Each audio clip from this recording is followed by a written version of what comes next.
South Africa আঙ্গুল দিয়ে দেখিয়ে দিল ভারত ক্রিকেট দলকেও হারানো যায়, এমনটাই কিন্তু মন্তব্য করতেছেন পাকিস্তানের সাবেক ফাস্ট বোলার শোয়েব আখতার।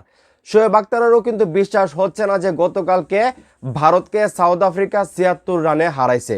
আপনারা সবাই জানেন গতকালকে 2026 টি-20 বিশ্বকাপের সুপার 8-এ নিজেদের প্রথম ম্যাচে সাউথ আফ্রিকা এবং ভারত মুখোমুখি হয়, যেখানে ৭৬ রানের বিশাল জয় পায় সাউথ আফ্রিকা। এটা নিয়ে কিন্তু কারো মনে বিশ্বাসই হচ্ছে না যে ভারতকে সাউথ আফ্রিকা হারাইছে টি-20 বিশ্বকাপে। এমনকি সাউথ আফ্রিকার যে ক্রিকেটাররা আছে তারাও কিন্তু বিশ্বাস করতে পারতেছে না সত্যি সত্যি তারা সাউথ আফ্রিকা আসলে ভারত দলকে হারাইছে। তো এটা নিয়ে কিন্তু এখন পাকিস্তানের সাবেক ফাস্ট বোলার শোয়েব আখতার একটি টুইট করেছেন এবং টুইটে কিন্তু উনি ওনার মনের কথা ব্যক্ত করেছেন। আমি সেই কথাগুলো আপনাদেরকে পড়ে শোনাচ্ছি, তার আগে একটি রিকোয়েস্ট, ভিডিওটা শেয়ার করে দেবেন। তো এখানে শোয়েব আখতার বলতেছে, সাউথ আফ্রিকা দেখিয়ে দিল শুধু আগ্রাসী মানসিকতা নয়, শৃঙ্খলায় শেষ পর্যন্ত জেতাই। এ ধরনের বড় লক্ষ্য তারা করতে হলে শুধু মারমুখী ব্যাটিং করে হয় না, ধৈর্য ধরে ইনিংস গড়তে হয়।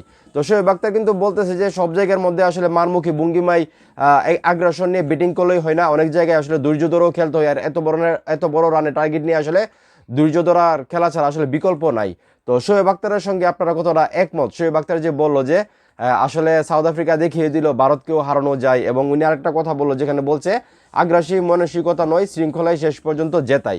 তো এই কথাগুলোর সঙ্গে আপনারা কতটা একমত সেটা অবশ্যই কমেন্ট করে জানাবেন। ভিডিওটা ভালো লাগলে অবশ্যই শেয়ার করবেন।